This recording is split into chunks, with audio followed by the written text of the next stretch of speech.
I have a bit of a problem with collecting CRTs. I've realised that I have way too many, and I figured it would be a good idea to try and document what I've got, not just for everyone else to see, but also just for myself to see, you know, what I want to keep and the pros and cons of every single one. This is just a bit of an off-the-cuff review of a Sony Trinitron KX-20PS1. In my collection, it's probably the oldest monitor or CRT that I've got my hands on. It's a mid-1980s production model. It's quite special because it's a sort of a prosumer, professional consumer monitor. It's not a TV per se. You could option it out with a TV tuner and a stand and speakers, but the only option that this particular set came with is the matching speakers, which are actually quite nice. Now, in terms of inputs, you get a Euro SCART. There's also a proprietary RGB multi-input. You're also looking at composite, and there's also a Sony camcorder input as well. Now, unlike a professional video monitor or a broadcast monitor, you are looking at more of a standard TV line count. Now, I haven't properly measured it, but from what I can recall, it was around 300. That might be a bit on the high end, but more of a standard sort of tube, nothing crazy high resolution for the time. But it makes up for it. It's got very nice signal processing, really no noise to note. Handles 480i really nicely, not too much flicker. 240p looks razor sharp, and overall you can tell that it was calibrated quite well at the factory, because this particular set's not really had any work done to it. I've just got it hooked up to a TV tuner here, a TV set box here. So it's currently receiving a high definition signal. It's outputting out the back through a modulator to composite input, and honestly, yeah, it looks quite nice. I suppose that the downscale is not really a terrible process for something like this. You would never want to do this for like gaming with a cheap little device, but for actually watching content, it's perfectly fine, really. It actually goes down quite well. Now, it would be a bit of a disservice to this monitor to not talk about the optional speakers that this one came with. It's the SX X1A. They clamp onto the sides with little brackets that it come with. Sound quality is really excellent. I can't really do an effective demo because I don't have a microphone that's higher quality enough to measure it.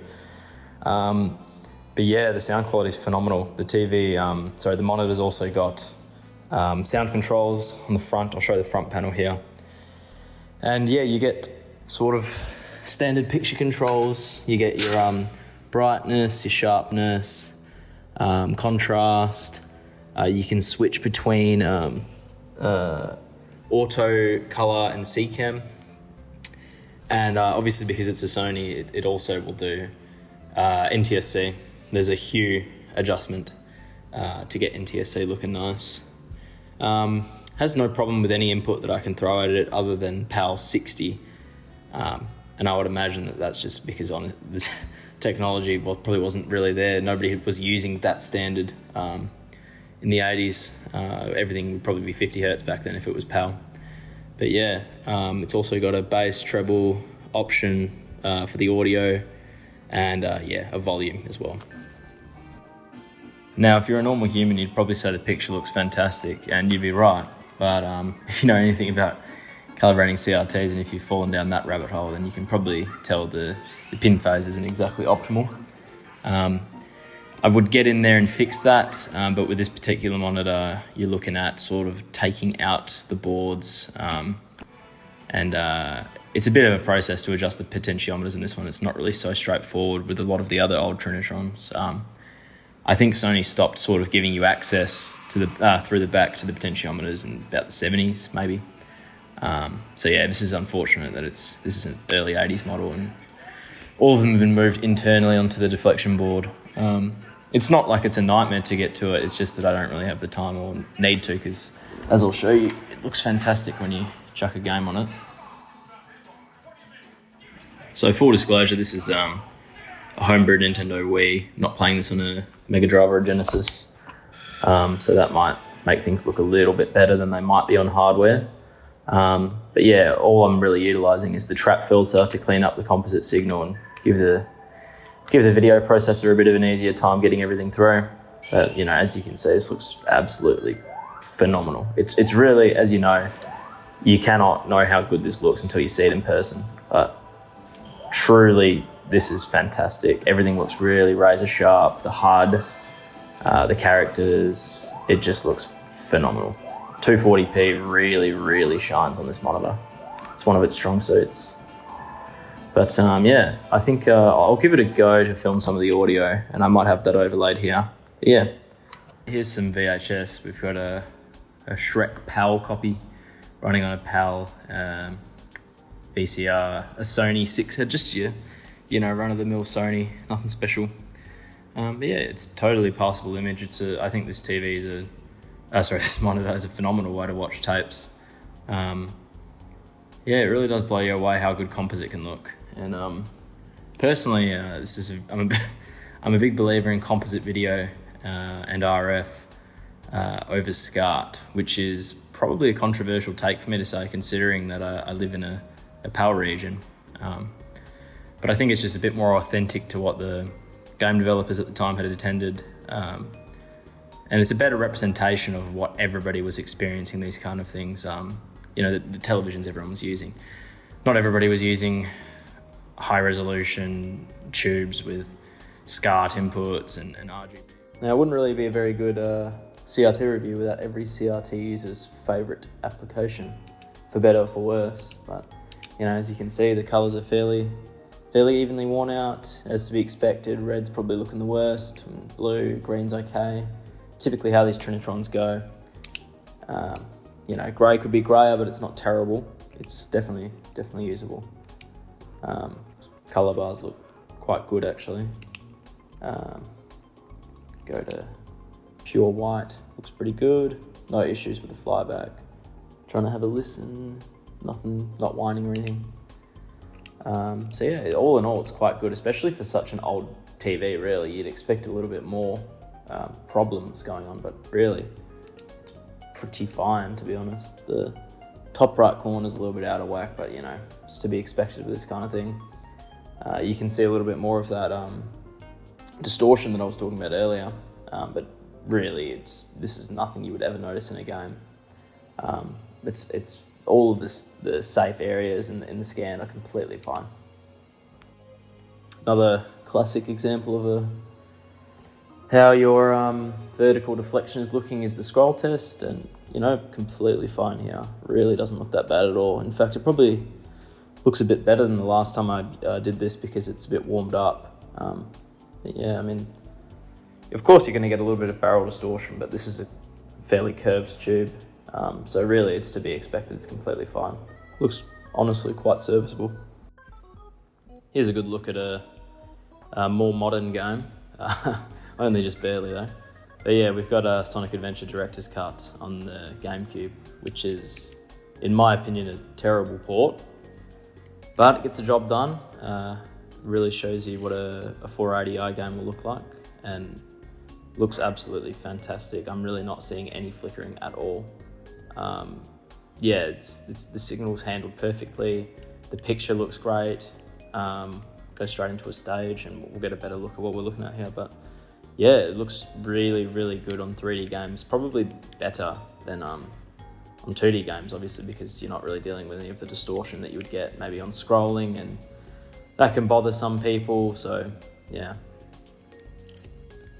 So it's probably a good time to talk about some more specs on the monitor. So it's a 20-inch tube, probably about a 19-inch viewable. I think that's generally how you measure these things without actually getting out the odd tape measure. With a Sony, it's pretty safe to assume it'll be about an inch smaller than what the model is. But yeah, it looks absolutely fantastic. Very vibrant picture. Signals being processed really well. Looks great. Very sharp. But yeah, if it was me, I could pretty confidently say that if you're new to collecting CRTs, honestly, I would say go for something like this if it's available. I know that's, you know, it's very easy to say as somebody who owns one. It wasn't easy for me to find this, believe it or not. I've been looking for years for something like this. But if the option was presented to me to have this, which is a 20-inch viewable prosumer model, or a smaller PVM, I would probably pick this. I just think this is first of all, it's nice, and the size is very nice, very easy to play games on. You know, people might say 20 inches is small, but keep in mind this is a fairly common television size back in the day. So in terms of the review, what are my thoughts on this monitor? Well, first of all, I would say it's an excellent option for anybody who wants something a little bit nicer than just your standard consumer set. The build quality is very premium. It feels like something that's, you know, not really, it's not a toy. This feels like a tool, which is kind of the idea, I think, behind the whole prosumer idea. But I must mention that there are certain things about it that are pretty important. The most important thing is, just from my own research, I've determined that in terms of getting an RGB signal into it, it's got its custom SCART connector, and it will not work if you feed it C-Sync. You need to feed it sync on Luma. If you're not able to do that, you won't be able to get a stable image. I'm pretty sure it'll just keep rolling and folding. That's possibly the most important thing. But it does seem like people also have found ways to make use of the other RGB input, the non-standard connector. And I might have to include some information about that in the description of the video. Also, it is, I've got the service manual here. It is the HF chassis. So make of that what you will. That's usually important information when you talk about Trinitrons, but I mean, this already has RGB, so not really terribly important information unless for some reason you wanted to do a swap of the chassis or the tube or anything like that. Not entirely sure the exact tube model inside of it, unfortunately. Yeah, as previously mentioned, the colors are pretty good. Black levels are fairly nice, but you have to remember this is a set from the 80s. This is before the technology had been worked out. I believe they call it the black Trinitron technology, where that's you get a far deeper black levels, and that's just because of the darker phosphors. That's not the case with this monitor. It's definitely, unless you have a pretty controlled environment in terms of light, you are not going to have fantastic black levels, but it's still perfectly adequate. I have noticed that the purity is quite easily manipulated by magnetism. In this set, the top right's magnetized. That could absolutely just be because of the electromagnetic fields around me, because I have other monitors that have similar problems. But I've also read of other people having the same issue. I've also read of other people having issues with the geometry. Now, every other person who has posted a picture of their grid and of the geometry, I'd say they were a bit nitpicky about it, considering what it is. You know, this is not a modern monitor by any stretch of it. But I'd say you're going to get reasonable geometry. You're not going to get anything perfect. It's going to be perfectly fine for side scrollers. It's going to be perfectly fine for gaming. And, you know, when you're watching movies or tapes or anything, that doesn't even really matter anyway. But yeah, I think the geometry is completely fine. I think it's, pretty clear that this is quite well built by the fact that it's never even been altered since it was new. I don't even know if this model has been opened, because I haven't opened it myself. I just don't have the space at the moment. I haven't noticed any blooming with this set, which is a good thing. I definitely have a few Trinitrons that do that. It seems like the flyback is good in this model. I haven't read about anyone having flyback issues with this. I think I might have seen a YouTube video of someone experiencing issues with the flyback, but I'm not entirely sure if that was the case. Keep in mind that this is a product of its time. It's a bit of a bubble product. This was expensive when it was created, and it was catered towards the high end, right? But the high end of the mid 1980s is very different to the high end of the late 90s and early 2000s. Now, in my opinion, these old sets have a far better build quality. I mean, you have Trinitrons from the 70s and 60s that have not even been opened that still display an image.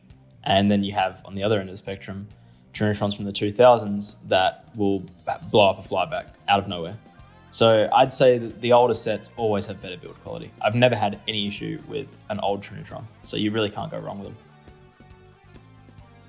Just noting something, the Wii is actually outputting NTSC. This particular Wii, I've replaced the software with United States software so that it can output true NTSC. So you're not seeing any power, you're not seeing any 50 hertz, everything is 60 hertz, and you've probably noticed there's no flickering. That's the exact reason I do it. Now comes the question of what is it worth? Now this is a very controversial subject when you talk about CRTs. I believe that CRTs are worth what they are worth to you, okay? If you have your heart set on a particular set and you got to spend a little bit of money to get it, if that's what you want to do, that's what you want to do. I probably overspent for this, but that is also because I live in a very rural area of Australia. And believe me when I tell you this, I've never seen one of these before, and I don't think I will ever see one again. I don't know anybody who has these. I know plenty of people who collect CRTs. Nobody I know has one of these, all right? So I spent, we'll say a couple $100, which is generous to say the least. Do I think it's worth it? Again, depends how you interpret that. In my opinion, yes, it was worth it for me. I needed something like this in my collection, and it does its role perfectly. I mean, I've spent disgusting amount of money on certain sets, and that's another thing, because obviously I live where I live, you kind of have to do it. You see prices on eBay, which are absolutely ridiculous. Like, people are asking for like $15,000 for, I think it's the GDM FW900. Absolutely insane. Who in their right mind would pay that? Like, I can understand spending $1,000 for a PVM or for a nice monitor. That's completely fine. I get that. If that's what you want to do, that's fine. If it's in good quality, go for it. But when it gets to the point of you're talking, you could go out and buy a pretty reasonable car, or you could buy a CRT, that's when it gets a little bit delusional, in my opinion. So yeah, if you can get this for a decent price, I would recommend it. I think it's a great set for everything it's made to do. You know, watching tapes, playing retro video games. It is an absolutely perfect example of what a Trinitron can be. And would I recommend playing something like this over, for example, a flat screen Wiga? Yes, I would. I think that the flat screen sets are awesome because of what they are. They're flat screens. It's a novelty to have the cathode ray tube technology on a flat panel. It looks like, you know, it's cool. And there's a big reason why they're so popular. You know, you find a lot more Wiga sets than you do of the curved sets. And there's a good reason for that. People wanted them. They were desirable. Do I think they are desirable now? Probably not. I think that most of the curved Trinitrons are better. Even I would take this over, like, this. You may think I'm an idiot for saying this, but if I got offered one of those Grail Vega sets, I would 100% use something like this over that. I just think those sets are terrible. They come with all the bowing and the awful conversions and the awful geometry. If you can live with that, that's completely fine, but I personally cannot. I need something that it's good and it works, and this is tried and true. In terms of maintenance, as I've mentioned before, this is one of those ones where you probably would want to be pretty knowledgeable with electronics. It's a little bit dangerous, this one, to work on. You are working with high voltage. I'm not entirely sure, don't quote me on this, but it might be a hot chassis. So this is the kind of thing that you need to be really careful when you're working on it. If you don't know what you're doing, find somebody who knows what they're doing, learn from them before you ever try and crack one of these open. You know, this does not have a service menu. This is before service menus were a thing on Trinitrons. This is all potentiometers. So those are little ceramic, they're almost like screws, and you twist them around with a plastic tool, and that's how you adjust certain things with a picture and other things like that. My final thoughts, if you had the opportunity to grab this, you were interested in it, go for it. It's a great option. You wouldn't be mad at yourself if you had this. Even if you didn't even use it, it's a very cool art piece. Like, the design of this thing is mint. It's like silver. It looks like it's metallic. Like, it's not metallic to the touch, but it looks like it. It's a very great talking point. I would have this out on a shelf. You know, it looks great. I really wouldn't have an issue with having this in my home. But yeah, I'll say if you got all the way to the end here, thank you so much. I really hope you enjoyed it. I have a stupidly large collection of these things, of CRTs, so more to come in the very near future. I'll try to get some more filmed and edited. But yeah, I really hope you enjoyed it. Well, as far as first videos go, I think that one wasn't a bad TV to show off. But yeah, I'd say stick around because we got something special in the next